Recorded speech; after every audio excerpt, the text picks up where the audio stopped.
Welcome to episode 16 of the Hot Mess Roundtable. This week we're talking all about burnout. My name is Jordan, and I'm a hot mess this week because I'm going to give you 2 reasons that I'm a hot mess this week. First, the snake balls. Okay. Snake ball follow-up for everybody. They smell terrible. Oh. Now, okay, for the record, it's been several weeks since they've been out, and I haven't seen a single snake. So I do think they're working because it's spring. It's like snake time. Yeah. And I haven't seen one. So I do think they're working. But after I put them out, the basement smelled so bad for like 10 days. Really? Yeah, it smelled like sulfur or like lots of mothballs. Like, I don't know. It was really bad and it was really strong. And my poor husband and his friends did. They had to do their podcast. They have a podcast. So anyone looking for a fun podcast that's maybe a little unhinged, it's all fish and chips. But they were recording down here and they had to record like in the mothball mania that was my snake balls. Yeah, because they smelled so bad because I put them all around the house and they're like, I don't know. Well, good. And there's not going to be any coming out behind us. I hope not. God, I hope that works. Just the cat. Yeah. Yeah, just the cat sometimes jumping out. Yeah, so that's one reason. And then the other reason is I have just been so busy with work. I've been traveling, bouncing back and forth, and having early morning meetings the same day as late meetings. And it's just been a lot. I mean, it's been fun, but it's also been like so much. So it's been hard. And it's exhausting. It's exhausting. It's like invigorating and exhausting. Mm-hmm. And it's so hard because I don't ever know. Like, I genuinely love my job. I love what I do. I love the work I do. But sometimes it's just a lot. And it's just a busy time of the year. And I feel like it's always like this is always a busy time of the year. Our fiscal year starts July 1. And so this is when strategic planning ramps up, I feel like, for the next year. And that is something that I am heavily involved in usually. And so it just is. It's just a busy time of year. It's fun. But what it means is like my kitchen table right now, my dining room table is just covered in like random luggage and like just stuff that I need to put away from my various like exploits. So it's a little messy, but that's okay. I'll get it together. Yeah. I told my mom that this Saturday I'm not just sleeping in, I'm hibernating all day. So she should not ask me to leave my house. Like if I wake up, I'm going to roll over and force myself to go back to sleep. There you go. Yeah. You got to get caught up on that. Mm-hmm. Yeah. Well, my name's Amanda and I'm a hot mess this week because we've got some new coworkers getting ready to come in and I'm learning how to orient them. And it's something that I'm not used to doing. So getting all of their computer accesses and all that fun stuff, you know, all the new onboarding, it's very exciting. Thank God for our little friend Susan because she's helping me. But Susan's amazing. Good job, friend Susan. So it's good that we're getting new coworkers and stuff like that, but it's a lot. Yeah. So it's something I hadn't done before. So this is new, which I'm excited about, but also like, ugh. Yeah, so, it is a lot. Yeah. But once they get here, we get them, you know, figured out, get them all settled in. It's going to be great. It is. Yeah. And it's always so hard to hire new employees because it's so hard to onboard and to orient and to do all of that. But then they take some of the workload and everything's so much better. Yes. And so it's worth it in the long run. But it does take a lot of time and attention. Yeah, it does. To do it right. Yes. It has to be done right and get them going. So yeah, it's good. And this week, friend Lauren is not with us. She is working through some family stuff. And so our hearts and prayers are with Lauren. We miss you, Lauren. We miss you. But we have another extra special guest host with us tonight. So welcome, Cameron. Hi, my name's Cameron. I'm a hot mess this week because I'm just exhausted. I'm exhausted from work. I feel like this has been the longest week of my life. And just think that work life is just starting out. I know. I know. And we've got the concert this weekend. Mm-hmm. Yeah. It's a lot. It is a lot. This could be a perfect episode for you. I know. Yeah. So those that don't know, Cameron is Amanda's 20-year-old daughter. Yes. Mm-hmm. So this will be a good episode because we're all really tired and stressed out from work. And Lauren's got a lot going on with her family. And so we thought this would be the perfect week to talk a little bit about burnout. Yep. Not just work, but everyday burnout. Mm-hmm. Yeah, I am definitely feeling burnout. And I don't even know if burnout's the right word. I feel like burnout feels so clinical or so extreme. I'm just feeling exactly what you said, Cameron. Exhausted. Mm-hmm. Like just tired from life. Yeah. Yes. And I don't want to call it burnout because I love my job and I love what I do. it's just exhausting. Yeah. And I don't know if I'm tired from work or from home, because we've also had a lot of stuff going on at home. I've had, here's a fun story for you guys. I haven't told this on the podcast. So my engagement ring is from JCPenney's fine jewelry counter, which is probably not where you should go to buy an expensive piece of jewelry. But we bought the lifetime warranty. My husband gave me a budget for my engagement ring, because obviously he was not going to pick out my engagement ring for me. That was not going to happen. So I had a budget, which I promptly blew, but I was looking for the right ring because I wanted something big and sparkly, and I was looking for the right ring. And we were walking through JCPenney one day, my mom, sister, and I, like just cutting through the store basically to get to the other side of the mall. And my sister just kind of looks down and she goes, Jordan, it's that one. That's what you've been looking for. And I look and I was like, you're right. That's it. I love it. It's a little bit bigger. It just sits a little higher. I love everything about it. It's super sparkly. It's a 3-carat ring if you add the wedding band. And so I just love it.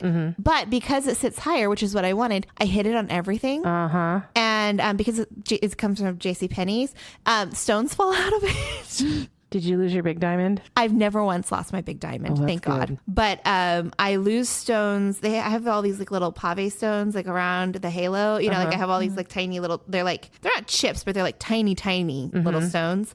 And they fall out. And oh, look, I have 3 now. I thought I had 2. Now I have 3. I have 3 missing. Probably because like after you don't fix the spokes, the next one next to it starts to get loose. So it's been months that I've been like, I need to take this in. So I have a lifetime warranty. They always fix it. JCPenney's actually great with the ring. So I probably shouldn't be so harsh on them, other than like it's probably a weird place to buy such an expensive ring, right? Yeah. But I haven't taken it in because it's been months, and I'm just like, I can't get to it. Like I literally cannot get to it. That would require you to actually go to the mall. I know. And it's like, And Jordan doesn't even go to the store. it's like at least 4 minutes away. I got to dig out the warranty paperwork and I got to go. But like, I just am too busy. Like I just don't have time to even think about it. So now I just wear this ring around that Thor paid all that money for, and it just is broken. You need to just go on your lunch one day. Yeah, but I work through lunch. Like I'm too busy at lunch. And honestly, I have meetings at lunch every day because everybody thinks, oh, this is the time everybody can get together. You know, that used to irritate the crap out of me. I never scheduled meetings during lunchtime. If I did, I got lunch for you. I work pretty much 7:30 to 5:30 nonstop. With no lunch? I mean, I take like an 8-minute, like I will go and make a sandwich, or, you know, like 8 minutes. like I take a short break, you know, like I go and get food. I think that's more you did than you were at the office, because I remember it being delivered and I would take it to you and you would eat while you were working. Yeah, I've tried since I've worked from home saying like, oh, I'm not going to have food just because it's healthier to eat at home. You know, you have healthier options. And so I do take the time to like make something, but something good. quick and easy. And then I go back and eat it. So 8 minutes and you... I really don't have a whole lot of room to talk. I have not taken a lunch in the last 4 or 5 weeks. I just work through my lunch. You're supposed to take a lunch break. I know, but then I go home early on Friday, so I'm okay. Oh, well, that's worth it. See, that's worth it. Sometimes I still feel like I'm working real late on Fridays, like trying to get caught up. So. You're not working as late as you used to, though, on Fridays, right? That was your late day, if I remember correctly. I will still work pretty late on a Friday. Not as late. I don't work nearly. That's the other thing I find interesting, that I'm feeling so exhausted or burnout right now, because I am telling you, in my former role, I would work so much later. Yes. I mean, there would be nights where it would be like 10:30 or 11 o'clock at night, and I would still be at the office, or would have gone back to the office to get some stuff done. And after you've had dinner with Thor. And then you would go back to the office. Yeah, that's what we always did. And I don't work nearly as late of hours as that. Like I'm not doing nearly as much as that, but I feel more exhausted.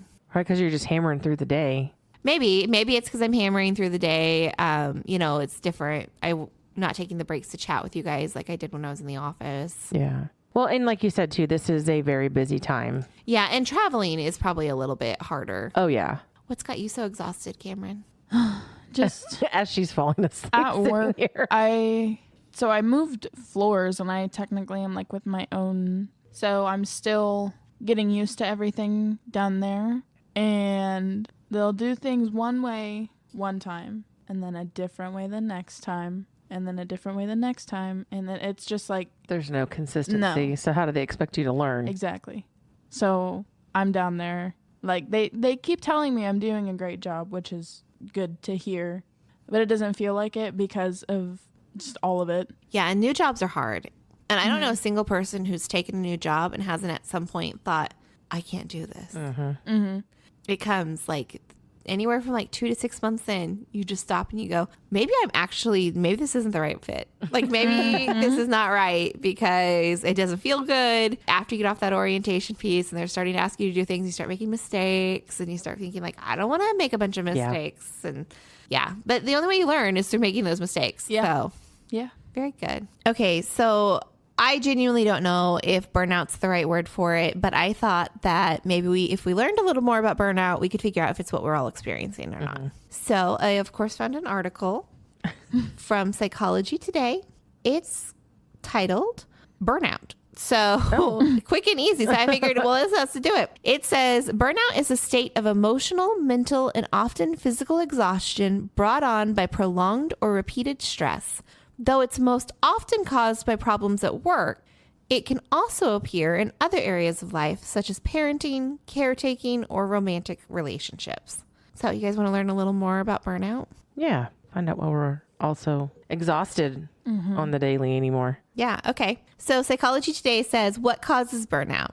Burnout is not simply a result of working long hours or juggling too many tasks, though those both play a role. The cynicism, depression, and lethargy that are characteristic of burnout most often occur when a person is not in control of how a job is carried out at work or at home, or is asked to complete tasks that conflict with their sense of self. Oh, that's pretty deep. Yeah. Equally pressing is working towards a goal that doesn't resonate, or when a person lacks support. If a person doesn't tailor responsibilities to match a true calling, or at least take a break every once in a while, they could face burnout, as well as a mountain of mental and physical health problems that often come along with it, including headaches, fatigue, heartburn, and GI symptoms, as well as increased potential for alcohol, drug, or food misuse. Yeah. I mean, I may not have the drug, but that alcohol and food misuse. Yeah, exactly. My husband likes to sing a song whenever we order takeout or something after a long day. He likes to sing, eating our sadness away. How do you know if you're burned out? Physical and mental exhaustion, a sense of dread about work, and frequent feelings of cynicism, anger, or irritability are key signs of burnout. Those in helping professions, such as doctors, may notice dwindling compassion towards those in their care. Feeling like you can no longer do your job effectively may also signal burnout. I've witnessed that. Yeah, I like that it gives you kind of those specific things that you might be feeling. Yeah. I'll say that before I started working from home, we had a large organizational restructure, and a lot of the people I was working with in my office building, I was no longer weren't in that office building anymore. You and I were no longer working together, Amanda. Yep. And it felt like that office suite was just completely empty. It did. Even though there was people in there, it never felt the same. Yeah. And I felt that sense of dread about going to work. Oh, yeah. And just that anger. I felt all of that. Yeah. But after I started working from home, I feel like it really turned around for me. And I think it was, even though I'm still working long hours, just being in my own space, not having to worry about my dogs being gone, kind of taking a little bit of myself back in that small action. Yeah. Changed a lot. Oh, yeah. Yeah. When that all happened and that just whole change, it didn't just change one or two people. I mean, it changed everybody that was in that office space. And you could feel it. You could literally feel it with everybody that you talk to. And so, I mean, you could physically see the burnout in people. Yeah. And that was just a little too much for me. Yeah. It says, what's the difference between burnout and stress? By definition, burnout is an extended period of stress that feels as though it won't end. If stress is short-lived or tied to a specific goal, it's most likely not harmful. If the stress feels never-ending and comes with feelings of emptiness, apathy, and hopelessness, it may be indicative of burnout. So those are like some pretty significant symptoms there, which makes me think I'm probably leaning more towards just the stress side. But extended stress, definitely extended periods of stress, but maybe not full burnout. Yeah, because like you said, this is a busy period, and there's light at the end of the tunnel. Yeah. Because it's gonna get there. But I feel when there's burnout, they don't feel that there's light. Like it's never ending. Yeah. So did you feel like you're just feeling stressed? I think so. I feel like I'm stressed. I don't know about you. I'm more tired than anything. I'm just tired. Tired of it all. Yes. Okay. No matter where we're at, acknowledging how you're feeling is definitely such an important step, and being able to see that. So like, I'm definitely not in the full burnout spectrum yet, but being able to catch myself before it happens, being able to say like, hey, I'm really tired, I'm really stressed out, or like something's not feeling right is good. Like hibernating all day Saturday. That's what you're like gonna that's need. not normal, but not like normal, it's what but I need. Yeah. Yeah. So the next part of this article says how to deal with burnout. While some work environments may be especially challenging, such as law enforcement, anyone who's running out of gas can take steps to alleviate the deleterious effects of burnout and, if necessary, reevaluate their work life. To counter burnout, having a sense of purpose, having an impact on others, or feeling as if one is making the world a better place are all valuable. Often, meaningfulness can counteract the negative aspects of a job. Other motivators include autonomy as well as a good hard challenge. Oh, let me tell you, I love a good hard challenge. Like, you give me a big sticky project and I am in hog heaven. Something new, something to kind of break up the monotony.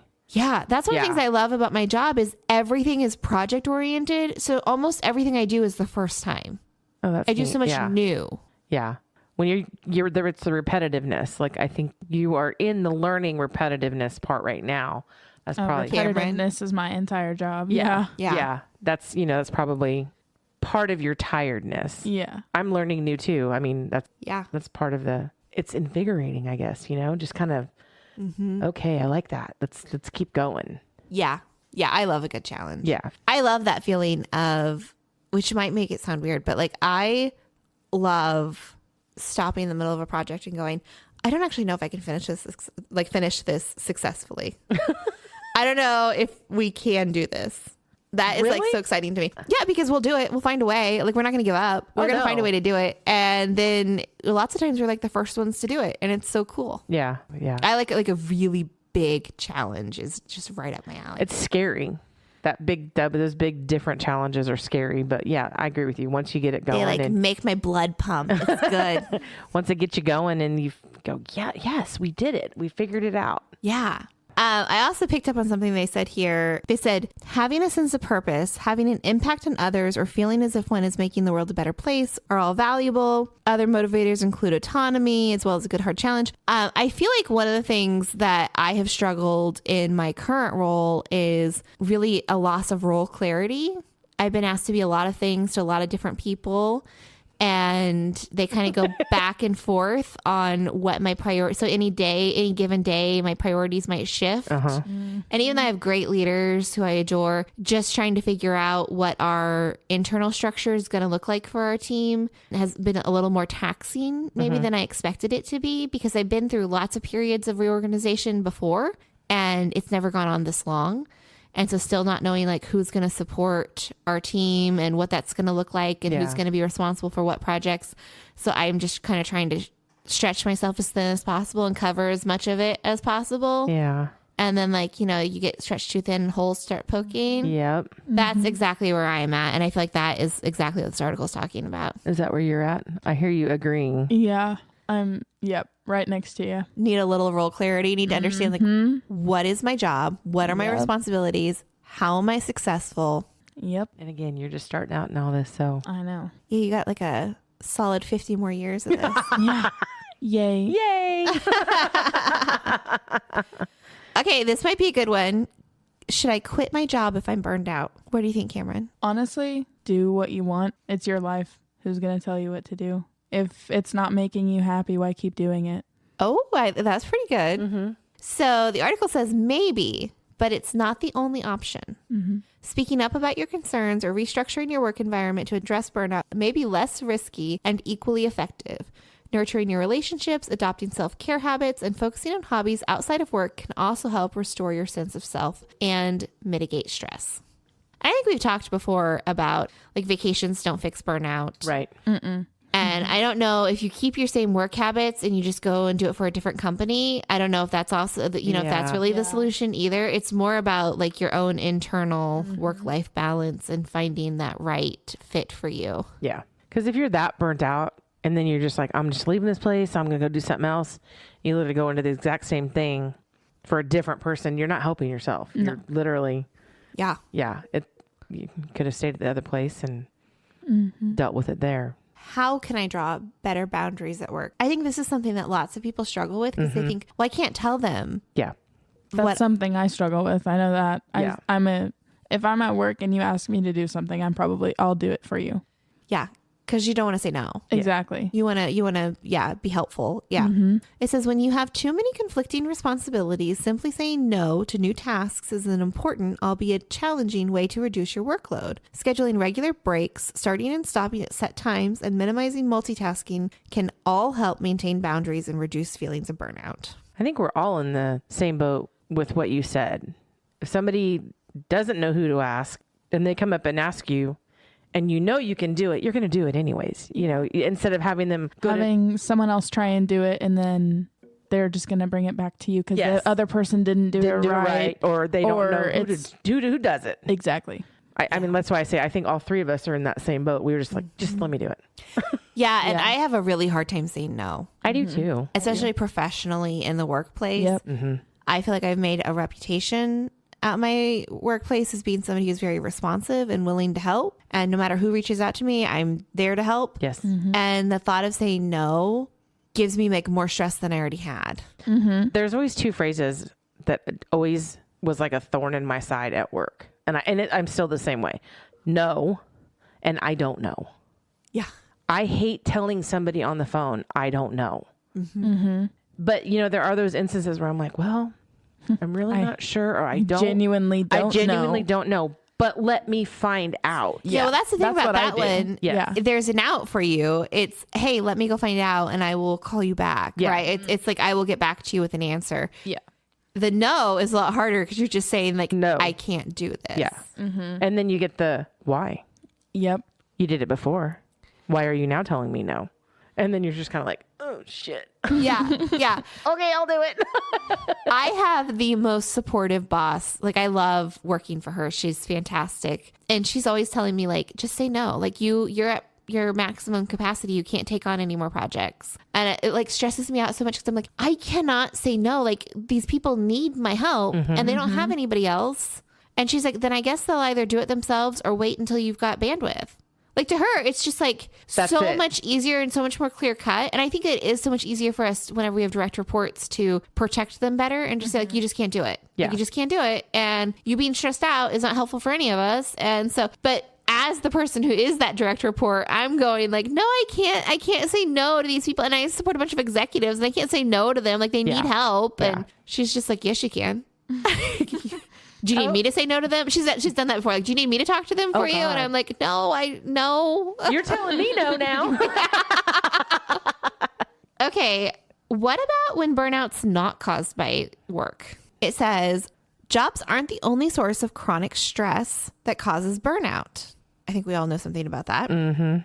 Parents, partners, and non-professional caregivers can also experience endless exhaustion, feel overwhelmed by their responsibilities, or secretly believe that they have failed at their role. These forms of burnout are referred to as parental burnout, relationship burnout, and caregiver burnout, respectively. I've had the parent burnout. In fact, I think I had a blow up the other night about it. It really wasn't directed towards you specifically. Working, Cameron just stares at you like, I don't know what I do. What did I do? Yeah. No, working 10-hour days and then coming home and having to do all that stuff at home. It's hard. It's so hard. And it's like, I walked in, and I can say this because Jake doesn't listen, but Poor Jake. I walked in. It was his fault, not mine. There you go. It's the younger brother. Jacob's room, and I was like, hey, dude, what are you doing? He's like, nothing. He's got his VR headset on, and he looks up at me. What? And I said, can I get you to empty the dishwasher for me? Because I still had to go to the grocery store and come home and make dinner. And it was already after 6. Yeah. And he's like, uh-oh, and that teenage. Never mind. And I slammed the bedroom door and I went in the kitchen and I emptied the dishwasher, cleaned stuff up and walked out, and Cliff was mowing the yard. She was slamming doors left and right. He had just finished mowing the yard and he's like, he looked at me and he goes, what'd they do? I said, not a damn thing. That's the problem. I threw the trash away and I said, I'm going to the store. When you left to go to the store, I went into Jake's room and I said, why is mom mad? And what did he say? I said, do you know why mom's mad? And he took his headset off all pouty and he goes, I said I was going to do the dishes, or I said that was, whoa. And I was like, oh, shocker. and you're still in here playing with your headset. Yeah. Yeah, Cliff goes, why didn't you just rip the headset off and put it in our room and kick his ass out there? I'm like, because I don't have time. Yeah. The time is the problem. You could have right? asked me to do it. I would have happily done it. I know you would have, because when I was flying through the house, you were just like, I was sitting there like, what the hell is going on? I was just sitting on the couch on my phone. I was like, what is happening? nope. I just flew out the door and I came home with groceries and dinner. Yeah, because when she first came home, like from work, before all that, you were in a good mood. Yeah. And so Jacob just ruined it. Yeah, and so she started switch just flipped. Yeah, it she did- happens. yeah, and she started slamming the doors, and I was like, what the hell happened? At least you knew you weren't the cause of it. Exactly. Yeah. I knew it wasn't me. I experienced the relationship burnout one because I feel like, and not because I get burnout in my relationship, obviously. I mean, it's less about feeling like I'm burnout in our relationship so much as the feeling of feeling overwhelmed by responsibilities at work or by having to juggle time commitments between my nieces and nephews are in a lot of things, and my mom wants me at her house every single Sunday, and like just feeling so overwhelmed by like I need to be working on work sometimes over the weekend, and I've got family commitments over the weekend, and feeling like I don't give Thor enough time. Yep. If that makes sense. So Yes, it does. not so much burnout from my relationship with Thor, but more just that sense of overwhelming, just that stress of feeling like I'm a failure Yes. because I have failed something. Yeah. It's either I failed at spending enough time with Thor, which he would never make me feel that way or never would say that. And he always says like, we're good. You're Yeah. fine. You're just having a rough week. We'll get through it. Don't worry. He always says like, we're not on your worry list. Like we're good. Aw. You go do your other stuff. But then it makes me feel even worse, right? 'Cause I'm like, I should be curled up with you on the couch, and I feel bad. I get that too. I do. Because, it's like you said, you got work but it's like when you're doing that and family and all this, and it's like, I don't feel like I'm there for him. I feel guilty because I'm not there for him. I'm not, let's go do this or whatever. And then he's like, I'm fine. We're totally fine. Yeah. We'll get it taken care of. And then, you and I'll go on a date or whatever. It'll be fine. Yeah. So, And then learning like the balance. I feel like I'm almost 13 years into my marriage, and I'm still trying to figure out like the balance between family and husband. And I'm very close to my family. I think everybody on this has ever listened to this podcast have figured that out. Like Yeah. my parents and I are really close. And Thor is not super close to his parents. I mean, his dad has passed away, but he talks to his mom maybe once a week, but she lives several states away, and it's just a different relationship, right? Yeah. Whenever they're not in the same city with you. oh yeah. And so he had to like learn how to like adjust to the fact that I wanted to see my mom all the time. And like I talk to my mom every day. Like I don't not talk to my mom. Even when I'm annoyed with her, I still call her. Are you busy? What are you doing? And so he had to get used to that. And I had to get used to like not spending as much time with them, or like choosing to put him ahead of them, or before, like it was a weird thing that I still feel like I'm not great at. And so We're 26 years in and it's still not, we're still learning. yeah, well, It's a different, as long as we've been married, it gets different. Let's put it that way. It gets different. he's really good about like every Sunday we go to my parents' house. Where it gets tricky is if we have like a work event on a Friday night and then maybe like a extended family event on a Saturday night, then he'll be like, can we not just stay home on Sunday? Yeah. And then whenever I choose to do that, my mom takes it really well. I will give you this. KK takes it really well. She's usually like, okay, well, I'm really disappointed that I won't see you. And like, she kind of lays that like Catholic mother guilt on me. But my dad, who Jeff. is like my favorite human on the planet. Well, actually his mom was my favorite human on the planet, but she died. So now it's him. And I don't say no to him. Like I don't like I can't. I like physically cannot. There we go with that no word again. Yeah, well, like I can say no to my mom all day, but my dad is like this master manipulator. He doesn't think he is. Like he's probably gonna be like, I am not, but he totally is. So we were gotten a really busy. It was while I was still in grad school, and it was just like so busy because I was spending all weekend studying, and like things were just messy. And so we'd missed a couple of Sundays, and my dad calls me up. I was calculating, and I figure I only have about 400 Sundays left to live, or whatever it was. Oh my gosh. I can't remember the exact number, but he's like, I only have X number of Sundays left to live, I figure. And he's like, I'm just wondering how many of those you're going to spend with me. Okay, I'm coming.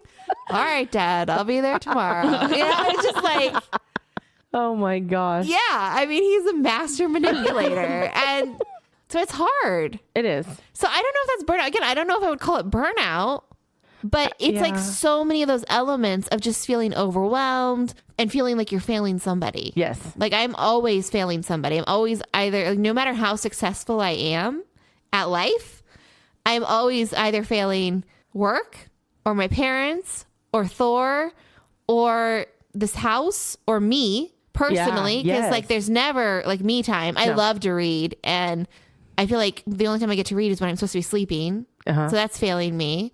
Yeah. And then I don't even have kids in the equation yet, and I don't know where they fit in. Like I don't know where the kids will fit in. What happens? You make it work, and then you just feel that much more guilty. Yeah, I feel like it's only going to get worse. The kids always, and Cliff always tell me that I need to find something to do for me, because I've never. I tried to get her into like the diamond paintings. We bought them. We bought them. We got one for Christmas, and we got another one that wasn't Christmas. Yeah. And they're both still in the boxes, aren't they? Yeah. No, I actually took mine. Oh, did you open one? I opened mine, and I rolled it the other way to get it flattened out. What's a diamond painting? It's like a sticky mat, and you put like the individual little diamonds on it. gems Oh, you on like it. bedazzle a piece of paper? Yeah. Yeah, and it's like a color by number kind of thing. Yeah. That makes, yeah. Oh, yeah. I bet that would be calming. Is it? It takes forever. Yeah. It hurts my back and my neck. Yeah. You and him sat at the kitchen table. They sit at the kitchen table and had their phones, and they were watching something while they were doing it. I still don't have that one finished. The first one you started. Yeah. And that was like 2 or 3 Christmases ago. Yeah. Yeah. Oh, wow. I tried to do puzzles, which is a similar concept of just like something to keep your mind busy. Cameron actually got me a couple puzzles for Christmas, and they're still sitting on the coffee table. Yeah. I really enjoy puzzles. Poor guy. And my husband's willing to, I don't think he actually likes them, but he's willing to do them with me. So it's like a fun thing we can do together. But my problem with puzzles are that I have these cats that hate me. And especially one, Mayhem, will cause mayhem with the puzzles, and she will like swipe pieces or hide them somewhere or eat them. I don't know what she does with them, but she like wants those pieces. Terror. She really is. She's a mess. But yeah, she'll just steal puzzle pieces. And so then I feel like I have to like roll them up. Like I think I got a puzzle mat. My mom may have bought me a puzzle mat for Christmas or something, or Thor bought me like a puzzle storage. We've tried a couple different things, and they're just not like, it's not the same. Well, they end up breaking up, or, you know, like, I don't know. Or even like the ones that are good, like then I gotta still store that shit somewhere. Yeah. And I don't do well with clutter. And if I'm feeling overwhelmed, then more clutter is not the answer. It's going to go in the trash. Yeah. Yeah. That's exactly what happens with every puzzle. So I'm just like, I can't do this anymore. This has to go away. This is too much clutter for me. Yeah. Can't do it. It's gone. Yeah. So the article goes on to say, my kids make me feel burned out. Am I a bad parent? The idea that only bad parents get burned out is a harmful myth. Parenting is deeply rewarded for many, but it's also very demanding and challenging, and parents must balance work schedules, outside responsibilities, their own well-being, and potentially a child's special needs, in many cases without adequate support. The only thing that I would say I would get burnout on, and I could tell I was like the end of softball season, when you guys were like, they were at practice every single day, and it was before either of you drove. Yeah. So I was, oh God, it's 5. I got to go get him. Like right when you're in the middle of getting dinner and everything ready, you'd have to leave and go get him, and then throw Jacob in there. And it was just like, at the end of those seasons, I was just like, man, I'm so done with this. But then you get to that point. Okay, I'm ready for it again. I'm ready for him to start playing again. And then it's that cycle you go through when they're little. Yeah. I mean, I watched my sister with her 3 littles, and I just think like, I don't know how she's not burnout. I mean, she's so busy all the time, and she just always looks so exhausted and so drained. And she works full time too, right? Yeah, she's Wonder Woman. And I mean, she adores those kids. I mean, she always wanted to be a mom. Like that's what she wanted to be when she grew up, was a mom. Mm-hmm. And she's the best mother. I mean, she takes such good care of those kids. They don't want for anything, and they do absolutely anything they want to do. That's good. If they say they want to do an activity, she finds a way to make it happen for them. Mm-hmm. But it is at the cost, I feel like, of her own personal well-being sometimes. And while she wouldn't change a thing, because these are the memories those kids are going to grow up with, knowing that they had like engaged, active parents who both loved them and, you know, gave them the world. I still just think like there's no way she doesn't feel that stress and that burnout. Oh, you do. But as a mom, you just kind of keep it bottled up. Yeah. See, that's not healthy for us. No, it's not. It's not. No. But you just, as you know, you decide that you want to be a mom, and that's what you just do. The article goes on to say, self-care is an effective weapon in the fight against burnout. Though self-care looks different for everyone, common strategies include yoga, mindfulness, meditation, massage, exercise, dietary changes, or practicing self-compassion. Ooh, I like that self-compassion. You meditate. I tried. I wasn't good at it. I gave up on that. I really wanted to be like a meditator. I wanted to be like, I used to report to this wonderful woman named Carla several years ago, and she was doing meditation, and like it really worked for her. Like it really helped her reset and recharge. I am not that person. I tried so hard. I even like converted our closet into my like little Zen room, and it was going to be where I went to like sit and no, it just didn't work for me because like I really struggled with like I couldn't turn my brain off. That's what I was going to say. That's what I have the worst thing with is I cannot turn my brain off. Yeah. It like hurt to do it. Like almost like, I don't know how to explain it. Like it felt very uncomfortable. I was not happy with it. It didn't relax me. But what I do find is escapism is a much better means for me. So my books, watching a movie or a TV series, going to see a play or a musical. I mean, it's one of the reasons I love live theater so much, because you just get to kind of get lost in the story for the moment. Yeah. And you don't have to think about your life. That's my stress release. It really is. I mean, I get lost in that story and really connect with them and connect with the characters. And so I went through a Hallmark movie phase. Oh gosh. I burnt myself out on them a little bit because I watched too many of them and they're all the same plot. But I would like always be crying, and my husband's like, Hallmark's back. And I'm like, it's just so sweet. Look how romantic he was. And he's like, this is not attainable goals. Don't hold me to these standards. These are not. People don't actually have like horse-drawn carriages take them to the local town Christmas festival. Like, this is not real. You know, like, but like, yeah, I loved it. It was so I felt like that worked better for me than the meditation. Mine that I do, and I think you do it and your sister did it.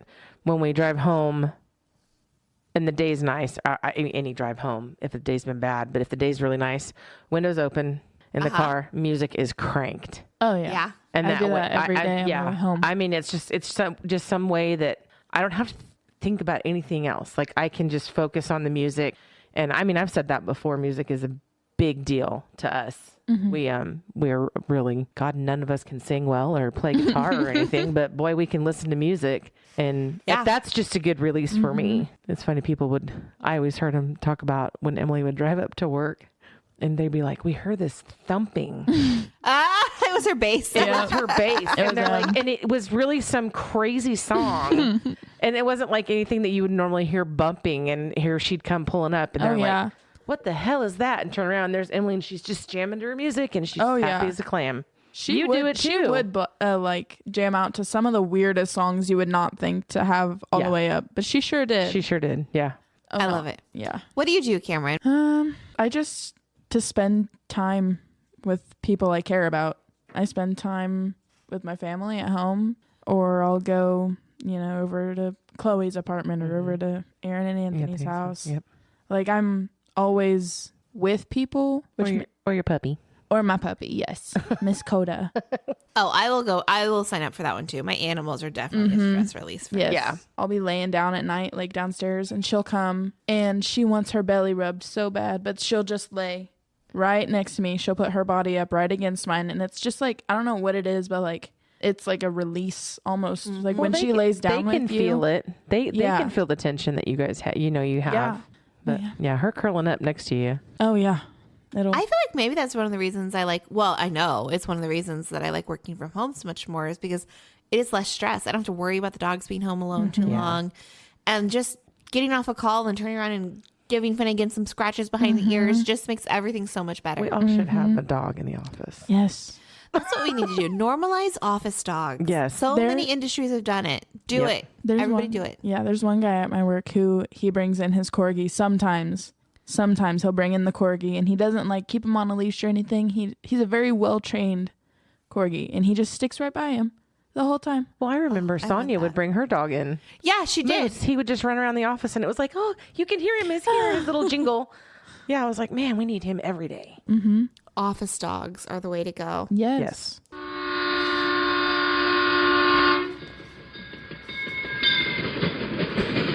What's that sound? Hot Mess Express is pulling in the station. This is an interesting one. I love this. This has been sitting on our Hot Mess Express stories board for a while. Oh my gosh. And I felt like, we're all tired. We need to pick me up. This is the perfect time to bring out a headline like, man who lived as a goat explains why and says it was a special kind of time. This story comes to us from the Independent in the UK, and it was written by Emma Henderson. So, of course, Miss Amanda, tell me all about the man who lived as a goat and how special of a time it was. Special, let me tell you. A man has been describing how he was so stressed with his daily life that he decided to live as a goat. Known as Goat Man, Thomas Thwaites has written about his unusual lifestyle choice in a book, Goat Man: How I Took a Holiday from Being a Human. Speaking to BBC Radio 4's Today program, the 34-year-old man said he made the decision after dog-sitting his niece's happy, joyous dog when he thought, wouldn't it be nice just to have a break from all of the stress? When I read the first paragraph of this, I thought, wouldn't it be better to be like a house cat than a goat? Like a goat feels like you're living outside, like... I want to be a house cat. Yeah. Inside. And then he gets the idea from dog sitting to which be a also, goat. yeah, I mean, cat or dog seems like the way to go here. Yeah. Okay. Yeah, because goats, well, some people have goats in their house, but he said he remembered thinking as a child that if he were a cat, he wouldn't have to go to school. But rather than just letting my childish wishes go, I wrote to the Wellcome Trust and they gave me a small arts award, which called my bluff, I suppose, he said. After receiving the funding, Mr. Thwaites went through a number of prototypes, including a wooden structure, but ended up using prosthetic limbs and walking in the field with goats. Okay, so he literally made himself a goat. I was thinking he just was like hanging out in the farm with the goat. I didn't think he actually turned himself into a goat. Turned himself into a goat. Wow. I went to a goat farm in the Alps and had some prosthetics made by a doctor at the University of Salford Prosthetics Clinic, including prosthetic hooves and prosthetic back legs. He's a little my unhinged, God. right? That is, yeah. He turned himself into Mr. Tumnus. He said he even attempted to give his stomach similar digestive qualities to those of a goat by eating grass. Okay. I mean, I don't want to like disparage Mr. Thwaites in any way. He sounds like he is quite the genius, but I'm not sure the human digestive system is going to process that grass the same way the goat does. No. Also, that grass probably has goat pee and goat poop. Like I don't know about this. This does not seem like clean grass. Yeah, unless he took it in the house and washed it and then he ate it. But Like no. ran it through a I don't see salad that. spinner. I don't think that happened. I don't think it did either. It was not the first time Mr. Thwaites has embarked on an extraordinary experience. Oh, imagine that. He's done weird stuff Imagine before. that. In 2009, after being inspired by Douglas Adams' Hitchhiker's Guide to the Galaxy, Oh, no. where Arthur Dent crash lands onto a primitive planet and is unable to build a toaster replicating his modern world, he set out just to do that. He said the project took 9 months and 12,000 pounds to complete. And that's the end of the story. How weird. Well, like no matter how stressed out you are or what level of burnout you're dealing with, you probably didn't invest in prosthetic goat limbs and go out and eat the pea grass with goats. So, I feel like this makes me feel less stressed. Yeah. I feel like I have a long way to drop before I'm ready to be a goat. You go. Yeah, I agree. Wow. That's Although if you did tell me I could be a house cat for a couple days, like... just sleep all day. Yeah, just sleep all day and like hiss at people. Yeah. Sign me up. Yeah.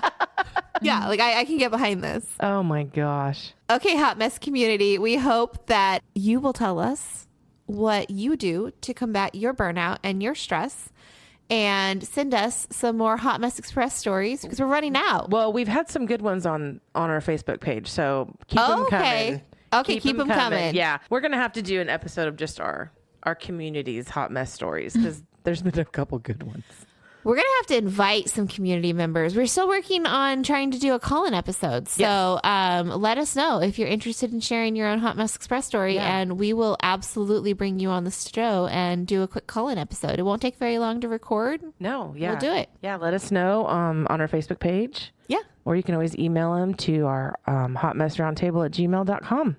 Absolutely. And thanks for putting up with another Lauren-free episode. We miss you, Lauren. We do. This week was not quite the shit show of trying to record as last week. Last week was real rough. It was. But thank you, babe, for coming on with us. Oh, of course. Thank you, Cameron. This was awesome. Thanks, everybody. Have a good week. Have a good week.